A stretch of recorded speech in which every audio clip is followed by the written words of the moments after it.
All right, guys, let me know if you can hear me. Any comment? No? Sound okay?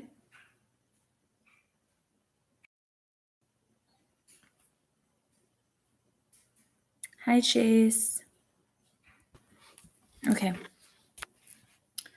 So, review. I'm just going to try and go through Unit 1 and 2. Biggest errors or most important graphs, and make sure for AP, and make sure you guys are good on those. And then for ACE, just kind of the key topics for chapters 1, 2, 3, because ACE chapter 1, 2, 3 overlaps with AP Unit 1 and 2. So, Chase Cooper is on his sister's account, Chase Strelix. I was talking to you, but that's what he is. Okay. So if you guys have questions, you can add them in the chat and I'll try and read them as I go, or you can text them on Remind, and I'm checking my phone just to see where we're at. But I'm going to start just trying to review. I want to let you know, in ACE, we have been reviewing for about 3 weeks now, solid, for the paper 2, which is tomorrow. And in AP, we've been doing reviews in class for a couple weeks. But for those of you that had me last semester, I want to remind you that this is not a regular history class. You can't cram the day before the test and expect to remember enough to pass. So keep that in mind, and I want to try and break it up. So for AP, we're going to be doing a little bit each night. For ACE, this is kind of your last-ditch effort for paper 2. So that's where we're at right now. Okay. So I want to start at the beginning. Most important graphs. The most important graphs that you need to know from chapter 1 or unit 1 first is the PPC curve. It's actually the only graph in unit 1 for AP. It's the only graph. And I have the sample here from our notepad to show you guys, to make sure you remember what a PPC curve looks like. Okay. So there's the PPC curve. Right. You guys need to remember that for a PPC curve, there's the two axes. This axis is good X and good Y. Anything on the frontier, anything on the line is efficient. Okay. And that means we're maximizing our factors of production. We're maximizing what we could produce. Anything within or inside the curve here is inefficient, and anything out here is impossible unless we trade or we have new or better factors of production, new technology, new laborers, new land, anything like that. Otherwise, we're not going to achieve that point.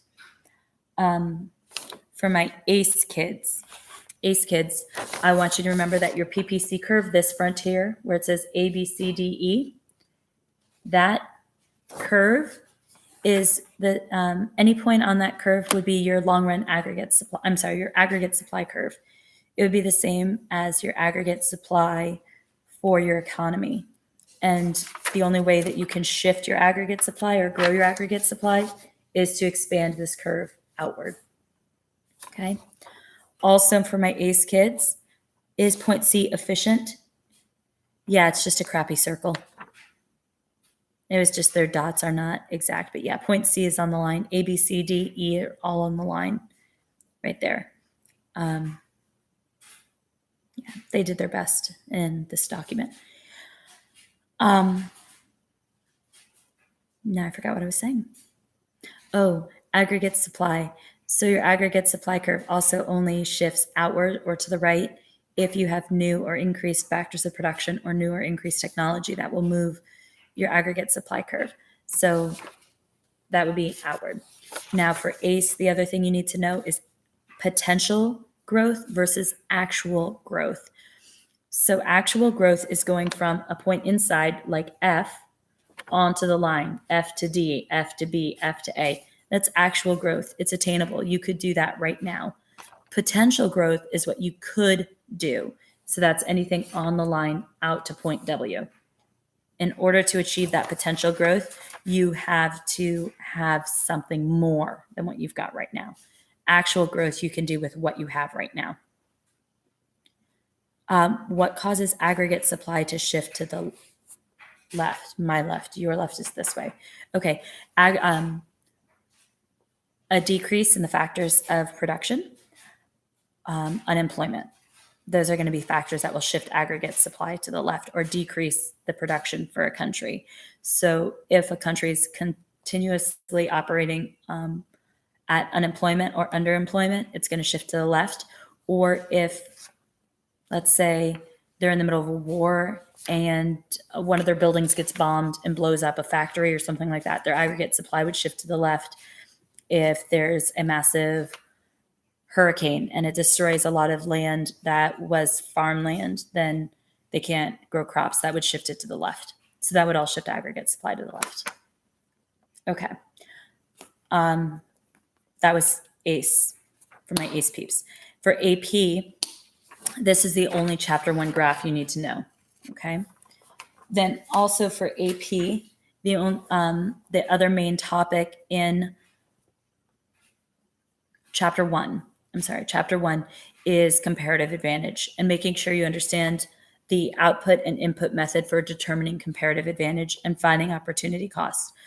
This past week, I went over those in class, very detailed. The OOO for the output method and the IOU for the input method. So make sure you review those two methods for finding opportunity costs. Okay, so for chapter 1, in our unit 1 in AP, PPCs and measuring opportunity cost, comparative advantage. That's your 3 main topics. They have not asked about economic systems on AP. They might, but they haven't yet. And that's going to talk about the different types of economies, like comparing a mixed economy or the United States to a command economic model like North Korea, or a more command mixed economy like China, or a more free country like New Zealand, and how those countries compare to each other with regards to government involvement and government decision making. Again, hasn't come up, but we did talk about it way back at the beginning of the semester. Okay, so that is unit 1. Unit 1 or chapter 1 is very straightforward. It's very short and sweet. It shouldn't be too complicated. So I just want to make sure we're good on that. ACE, make sure you know merit goods and demerit goods. And I'd also stress on how to graph a merit or demerit good, right? The graphs look very similar to externality graphs. Okay, so now I want to go on to chapter 2 or unit 2 and 3. In ACE, it's 2 and 3. In AP, it's unit 2. This is a big unit. It's going to be a large part of the AP exam. And that's what we're going to talk about it tonight and tomorrow night AP. You need to know how to graph supply. You need to know how to graph demand. You need to know why the demand curve is downward sloping and why a supply curve is upward sloping. You need to know how to label your axes correctly. You need to have P and Q. Okay, you need to have downward sloping demand and upward sloping supply, and you need to know how to locate the equilibrium point. I'm going to show you a graph of this. All right. I'm going to hope this is there. If that's not straight, let me know. Okay. I didn't hear anything, so I'm going to assume it's straight. So on that graph, you can see that you have your P right here and your Q right here. Downward sloping demand, upward sloping supply, price at equilibrium, and quantity at equilibrium. It's important that you can at least graph that at the minimum, because you can get marks for just doing the basis correctly, even if you don't get the rest of the graph right or the rest of the question right. Just getting your basis, and you can get some marks for that. Okay. Now, the next most important thing to remember are the shifters. what causes a shift in supply, what causes a shift in demand, and how those are graphed. When we shift, when we shift supply or demand, what happens is our entire curve moves, okay? I'm trying to find a graph of this. Give me a second. Okay.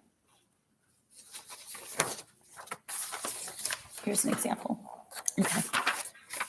So here's a change in demand. Demand is shifting to the right. So demand is increasing in this graph. Okay. Here's a shift in supply. All right. Supply is increasing in this graph. So what you have to be able to do is draw the shift and know the shifters. Why does something shift? For demand, we said the shifters were tribe, TRIBE, taste preferences in advertising. If you like it more, advertising more, you prefer it more, shifts to the right. If any of those are less, it's left. Remember, left is less. Okay. Related goods, is it a complement or a substitute? All right. Related goods will change their demand based on the price of the related good. So if the price of a complement goes down, hot dogs are cheaper, the demand for hot dog buns will go up. It'll shift to the right. But if hot dogs are cheaper, what happens to the demand for hamburgers? It's going to go down. It's going to shift to the left because people will buy the cheaper alternative. Okay. The I is for income. All right. So we had T, R, taste preference advertising, related goods. I is income. When people have more money, typically they buy more goods. Those are called normal goods. We also have inferior goods, your knockoffs. When people have more money, they buy less of the inferior good. So that would be I. Next is B, buyers in the market. When our demographics change, so does our demand, okay? If there's a baby boom, the demand for daycare is going to go up, all right? If there is, I don't know, a heavy hurricane season predicted, demand for hurricane shutters might increase. So actually that's expectations. That's my next one. Buyers relates to demographics. Expectations, that's the E. So if there's a heavy hurricane season predicted, consumers are expecting hurricanes, they're going to increase their demand for hurricane shutters. Okay, so that's tribe, TRIBE. The next shifters are the shifters of supply, and those are rotten, ROTTEN, and those shift supply. Again, right is more and left is less. So resource costs, your inputs, the cost of labor goes up or the cost of rent goes up. What happens to your supply? It's going to go down. O is your opportunity cost of producing something else. If you make Italian food, you can make pizza or calzones. If calzones are in higher demand and selling at higher prices, you're going to make that instead of your pizza. Your supply pizza would go down. T for taxes and subsidies. Taxes shift supply to the left, subsidies shift supply to the right. The next T is technology. Fast, new advancements in technology shift supply to the right, increase. Old or out-of-date technology, slow technology will shift you to the left. E again is expectations. What do you think is going to happen? If you run all the market kiosks at Disney World and today the forecast predicts rain, you're probably going to put umbrellas and ponchos on your little carts that you send out into the crowds because you expect people to buy stuff when it rains, right? But if it's going to be great weather, you're not going to waste your limited space providing those goods. You're going to provide something else instead. And finally, N is the number of suppliers in the market. As more and more people are producing a good, supply is going to increase or shift to the right. And as more and more suppliers do other businesses instead, supply will shift to the left. So those are your shifters. Okay. Most common error on AP exams from this content is a change in demand, a shift, versus a change in quantity demanded, a slide. So remember, if something happens because of tribe or something happens because of rotten, the entire demand curve will shift or the entire supply curve will shift. That means the entire line is picked up and moved to the right or moved to the left. That is different than a change in quantity.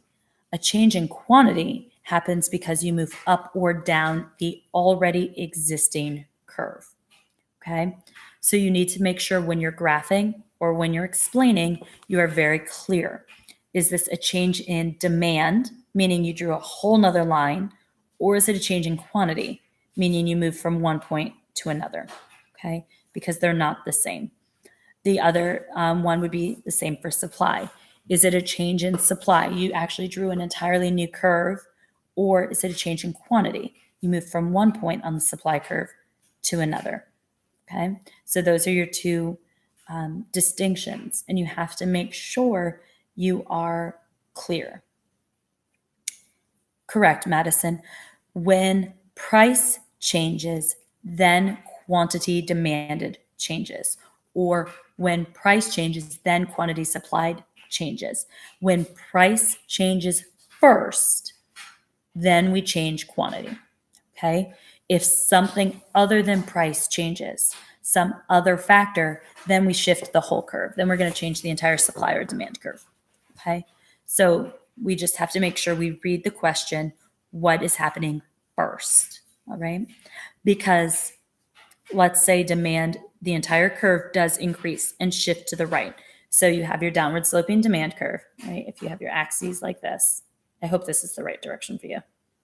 Yeah, because it's backwards for me. So if you have your entire demand curve shifts outward, the chain reaction there will be that, yes, in fact, price will rise and quantity will rise, but they didn't rise and that caused demand to shift. Instead, demand shifted, causing the price to go up, causing the quantity to go up. So there was a chain reaction there. That's what pushed it out. Okay. So most important graphs. I said PPCs from chapter 1. I showed you the equilibrium graph for chapter 2 or unit 2. Okay. The next thing I want to talk about, important graph, is disequilibrium. What if we're not at that equilibrium point? There's two different states of disequilibrium. There's disequilibrium below the market equilibrium point, and there's a disequilibrium when you're above the market equilibrium point. So here are the two different disequilibriums in a graph. Okay, I'm going to hold it up first and then I'll explain. Okay, I'm going to hope that you can kind of see that. Okay, so here's the first disequilibrium and there's the second. In this disequilibrium, you can see the price is above the equilibrium point. And with that, we have a price floor. Okay, because remember in economics, our house is upside down. So if price is above equilibrium, we have a floor. And price floors result in surpluses because quantity supplied is greater than quantity demanded. The other state of disequilibrium was a price ceiling. And that's right here. There's the ceiling. And you have quantity demanded is greater than quantity supplied. So that means we have shortages. A lot of people want to buy something and there's not enough of it available. Okay, so those are the two states of disequilibrium. A lot of people mess up their disequilibrium graphs, their quantity demanded or quantity supplied, their price floor and their price ceiling. So that was an important graph from chapter 2 for AP. Okay, taxes and consumer producer surplus. All right. Not for ACE, for AP, make sure you know that which triangle to shade for consumer surplus or producer surplus. Can you see them? Right? Because on AP, a lot of times they'll say shade the consumer surplus or shade the producer surplus. You have to know which triangle is which, okay? And make sure you shade it correctly. For ACE, from chapter 2, the most important things are the shifters and then elasticity. Elasticity is the most important thing in chapter 2. Once you know equilibrium, how to find equilibrium, and when you shift it, how to find the new equilibrium. The next most important thing you have to know is elasticity. And there are the 4 different types of elasticity. And we talked about them today during first hour. I believe we talked about them last week during second hour. But we need to make sure we know the PED, price elasticity of demand, okay? YED, income elasticity of demand. XED, cross price elasticity of demand.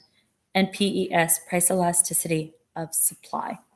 I'm going to see if I have a paper that has those formulas listed. I got all my notes ready to the side for you guys, so give me a second to locate where I want to be.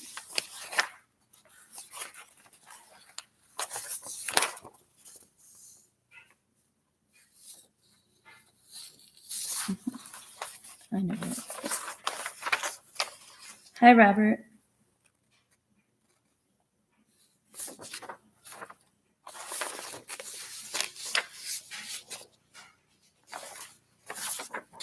Okay. Quinn, I will talk about dead weight loss in 1 minute.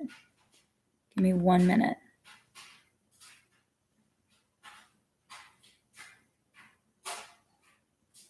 Okay. Okay. So let me finish on elasticity, Quinn, and then I will talk about dead weight loss. Okay. All right. So elasticity is a lot of formulas. So I want to make sure we're good. The first one on this paper is the total revenue test. All right. And then the total revenue test, if you guys remember in class, we talked about if price goes up and revenue goes down, they're stretching in opposite directions, we're elastic. Or if price goes down and revenue goes up, we're stretching, we're elastic. But if they move the same direction, they're inelastic, or the same direction, they're inelastic. So that's what the top formula on your formula sheet tells you is about. I hope you can see it. If you can't see stuff, tell me, because I can't see what you can see. All right. So there's your total revenue test. And next we have the coefficients. And the coefficients tell us about elasticity of a product. Remember, when we look at the percent change in quantity over the percent change in price, hold it higher. I don't know which one. Coefficients. Is that backwards? Can you even read it? Looks backwards to me.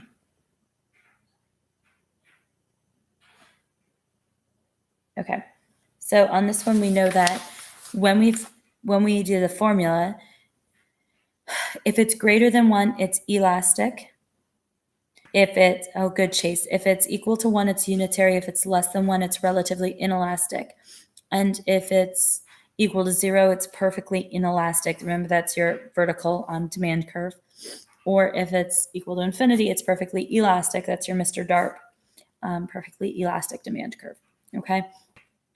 The other formulas, income elasticity, measures for normal goods or inferior goods. And that one is on here. All right. If it's a positive or negative number, okay, it's right here. So I'm going to try and see if I can get the right one. Okay. This one is income elasticity. And then we have cross price elasticity.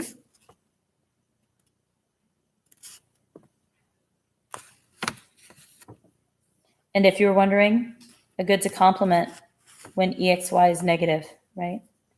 Where's negative? Where? There we go. Right there, see? If they're negative, they're complements. And then finally, elasticity of supply. Now, elasticity of supply goes through the same set as demand, right? Greater than 1, equal to 1, less than 1, to find elastic or inelastic supply. Okay.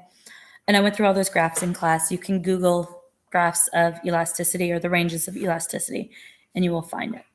All right. The last 2 things I want to talk about tonight are, I'll answer the dead weight loss question for Quinn, but then the only other thing was for AP utility maximization. For ACE, I think I hit everything in chapters 1 and 2. I'm trying to think if there's anything in chapter 3 that I need to stress. Okay.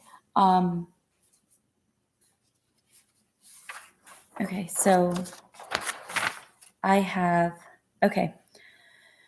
Quinn, dead weight loss happens whenever we have eliminated consumer or producer surplus. When we are allocatively efficient, then our consumer and producer surplus are maximized. That means price is equal to supply equals demand equals MC equal.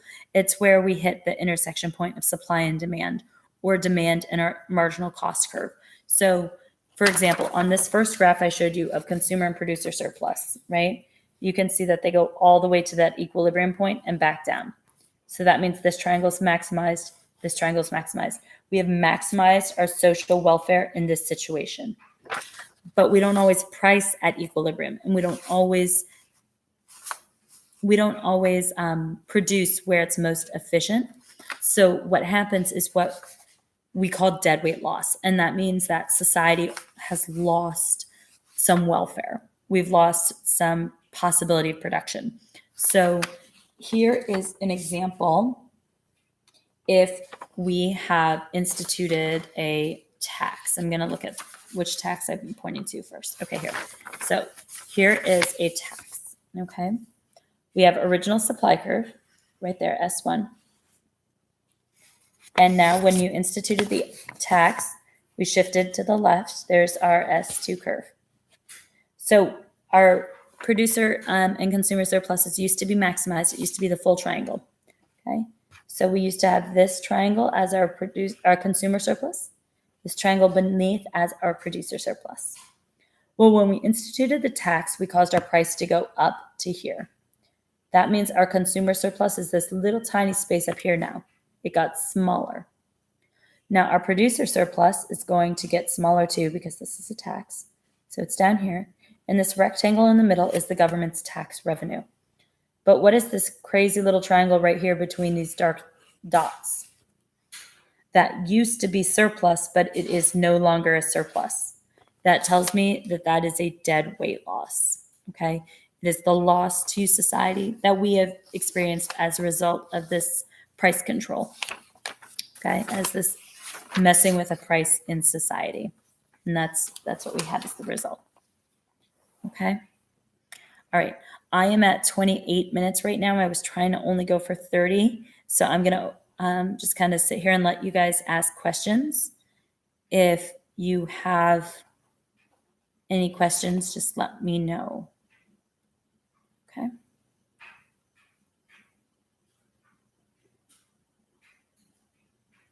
Will the center triangle always be dead weight loss? Mm-hmm. Yes. Yeah, that's always where you're going to find dead weight loss. It's the distance between what used to be the efficient output, if we were allocatively efficient, if we were doing what's great for society, up to the current price. That's where we're losing our triangle. All right. Oh, Robert, I'm sorry, but I have to go to bed at some point. Yeah. I get to proctor exams tomorrow, you guys. Isn't that exciting? So fun. Okay, Kenzie, how do I determine it? Producer and consumer surplus is found. I'm going to draw you a graph because I don't want to mark up my paper. So give me a second to get a piece of flip. Okay. Actually, I think I had a darker pen. That would look better. Give me a second to change my pen. Like which line? Okay. Madison, I see your question. I will answer it next. Okay. Kinsey, to find producer and consumer surplus. First, P and Q. Next, D and F. Next,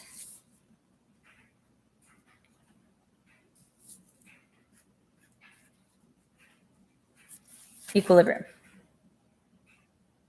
Have you followed me so far, Kinsey? I'm going to wait for a yes from you.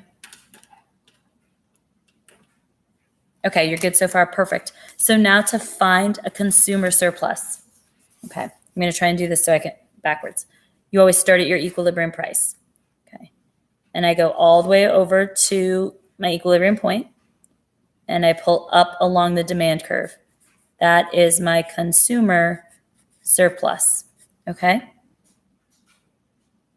there's consumer surplus. So that would be consumer surplus. All right.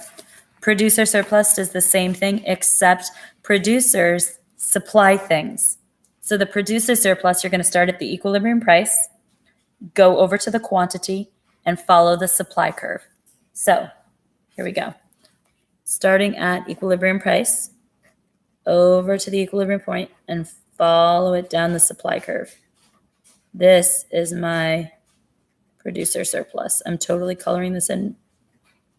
This is really difficult, actually, you guys. There we go. Okay, so this bottom one is the producer surplus. All right.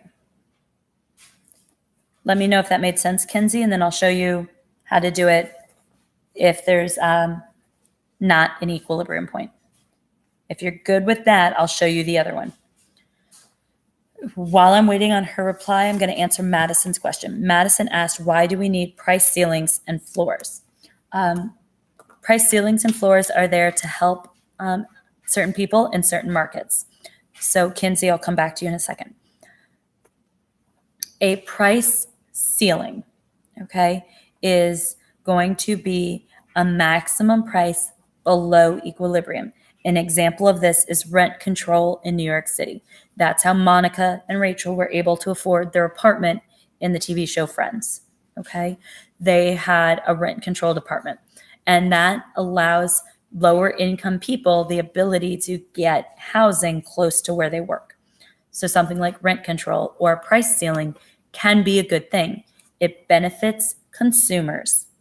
However, while benefiting consumers, it hurts producers because they are losing revenue that they could have if the market were at equilibrium. Okay, so price ceilings are good for consumers, bad for producers.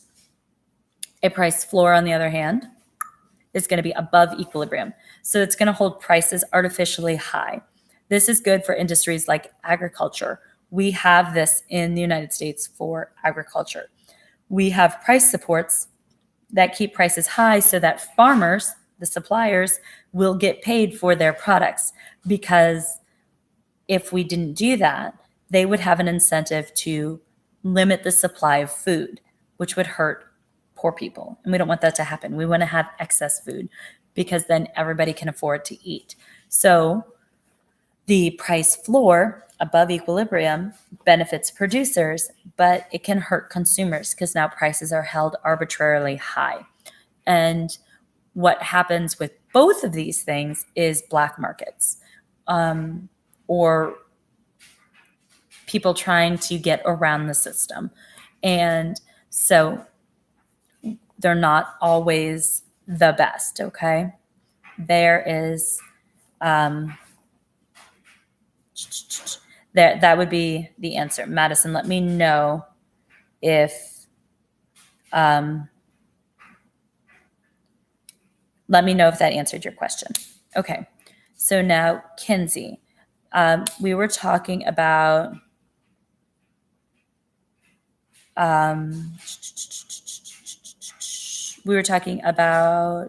consumer and producer surplus.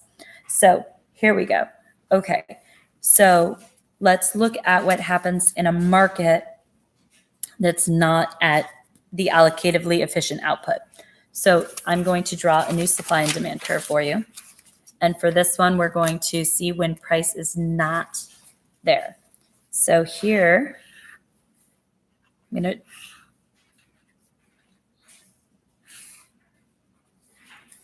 all right. So there is my supply and demand curve, okay? But if the government comes in and sets a price floor above equilibrium, that means we are going to produce at the floor. We're going to have quantity at the floor.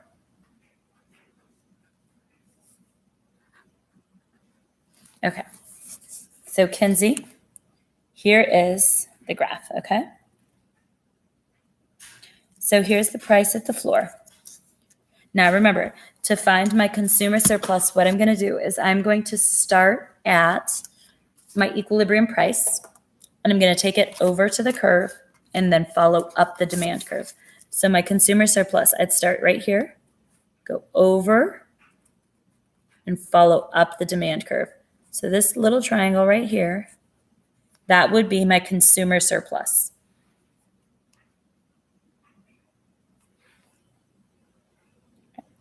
Kinsey, did you follow me?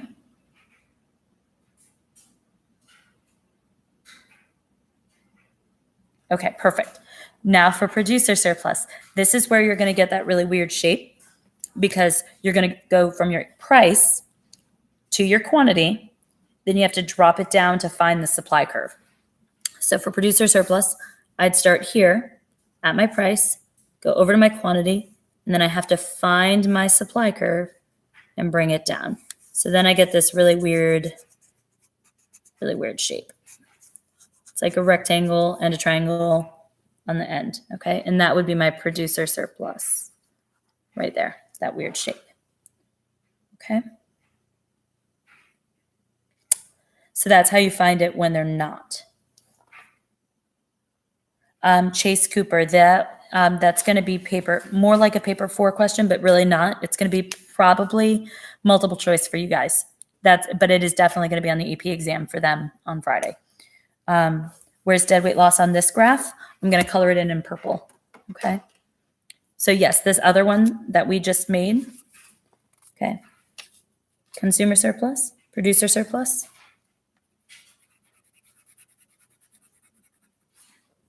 Deadweight loss, the purple triangle. Okay.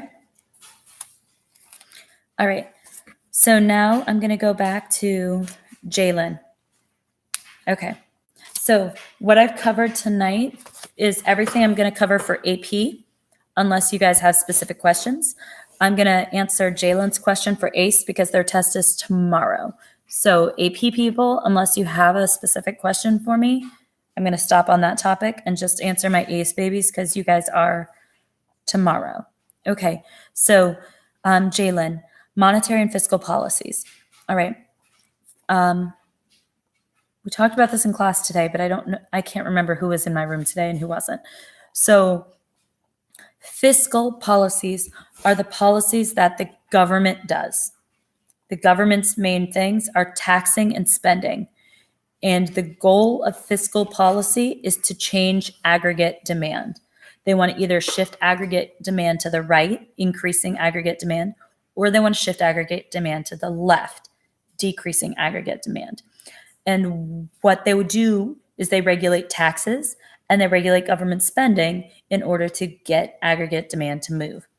Remember, aggregate demand is equal to C plus I plus G, government spending, plus X minus M.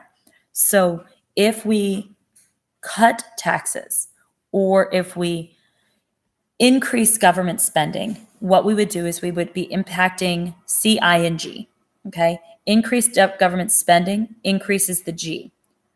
Decreased government spending decreases the G.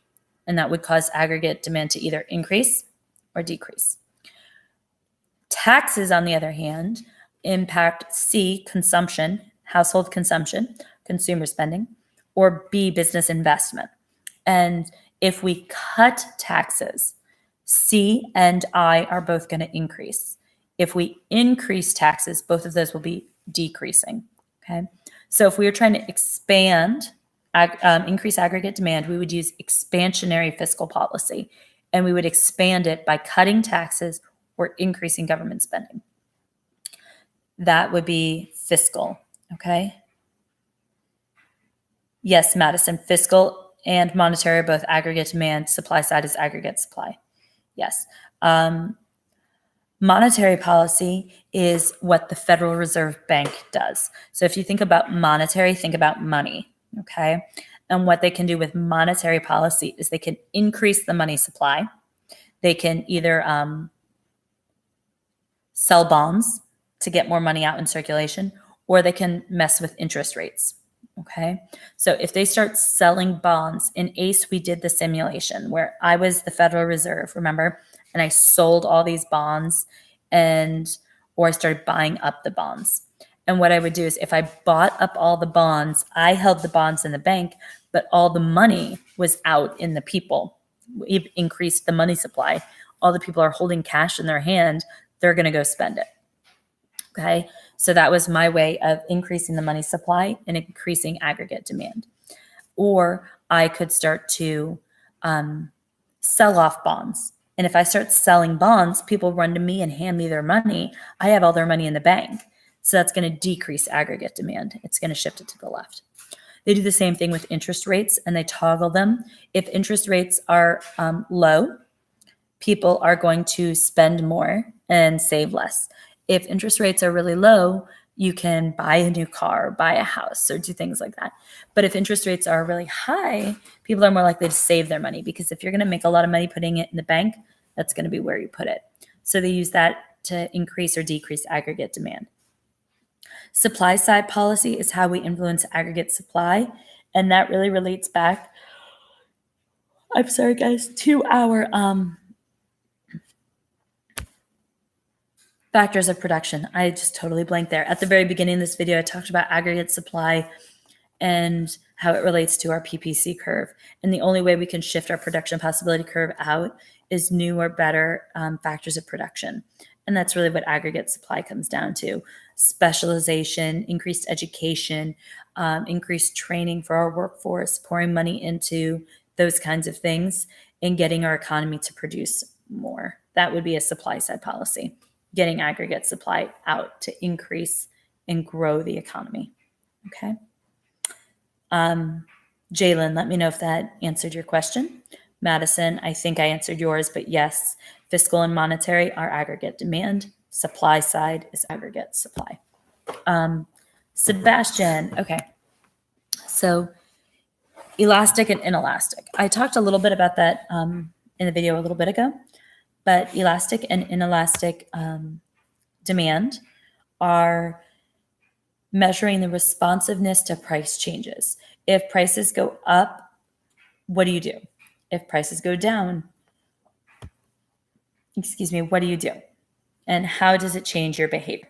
So we use the formula percent change in quantity demanded divided by the percent change in price to determine elasticity of demand. There's ranges, and you can look at the graph of the ranges. And there's also coefficients. I'm so tired, guys. I'm sorry.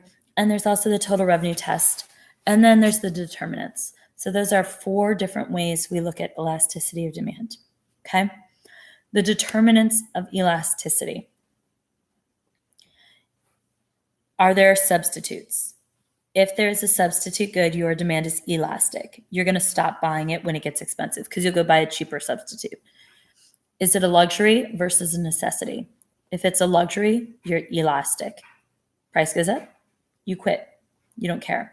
But if it's a necessity and the price goes up, you still buy it because you need it. Okay. If it's a large percent of your income, you're going to be elastic because the price goes up. It's going to take even more money. You're going to stop. But if it's really cheap product, like it's $1 and it goes up to $2, you're like, you know what? It's $2. Even though it was 100% increase, you don't really care. You're like, oh my gosh, it was $2. And you buy it anyway. That would be inelastic. And finally, I totally forgot the 3 I said. Substitutes, percent of income, luxury versus necessity, the time constraint. Is it the long run or the short run? In the long run, you're elastic. You can change any behavior in the long run. But in the short run, right now, you're inelastic. And you have to go and pay the price because you really don't have any other alternatives. So that's what you have right now. I really do need sleep. The power was out at my house yesterday for like 10 hours, all night. No power, no air conditioning. It was not good. It was not good. So, okay. Sebastian, I don't know if you were watching the whole video from the beginning or if you came in late. Those were the determinants. earlier in the video, I showed the different formulas. So go back and look at those. Let me know. All right.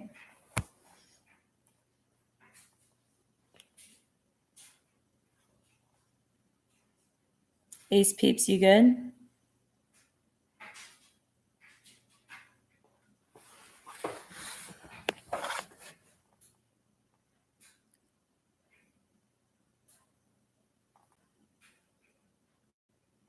We are going to get that bread tomorrow. Don't even. Oh my gosh. I don't worry until you say stuff like that, Robert. Crack me up. Keep it interesting. Keep it interesting. You guys will do great. You'll do great. I am going, Ace kids, I am going to try and get on campus early tomorrow. I have to talk to my husband. He doesn't know yet. And see if he'll take the baby to school. I'm going to try and get there by 7. And then if I'm there by 7, whenever you can get on campus, come to my room and ask any last minute questions you have or anything like that. Come see me. Okay?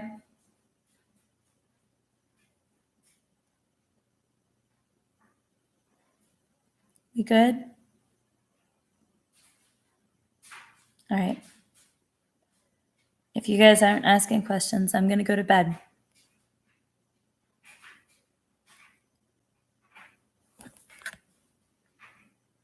Oh, you're welcome, dear. Oh, normal and inferior goods. Okay. Normal goods follow the law of demand. A normal good is a good that you buy more of when you have money and less of when you have no money. So it's just normal. It's what you would normally do. An inferior good is like a knockoff or crappy alternative. Inferior goods are goods that you buy when you don't have any money. So when you are poor, you buy inferior goods. And when you have money, you stop buying inferior goods. So in class, I told you guys a normal good would be like your Velveeta mac and cheese, like the good stuff, right? And an inferior good would be like Great Value brand. So normally you're a college student, you're poor, you buy Great Value mac and cheese because that's what you can afford. But then all of a sudden your financial aid check kicks in and you know what? You're going to go splurge and you actually buy the Velveeta because now you have money for like a week.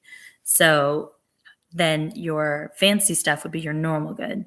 And the not so nice stuff would be your inferior goods.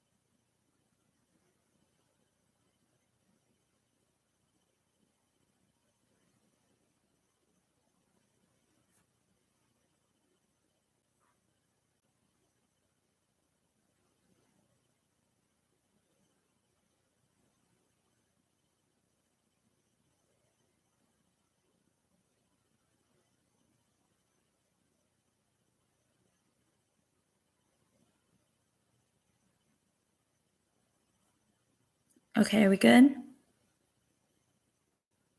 All good? I just read through and I think I answered all your questions.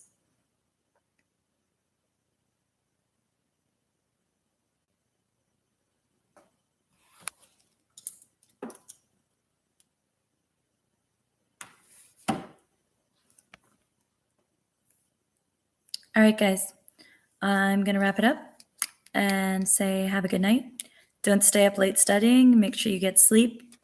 You have an exam in the morning, bright and early. Some of you have multiple exams in the morning, bright and early. So make sure that you're ready to go. Okay? All right, guys. Have a good night.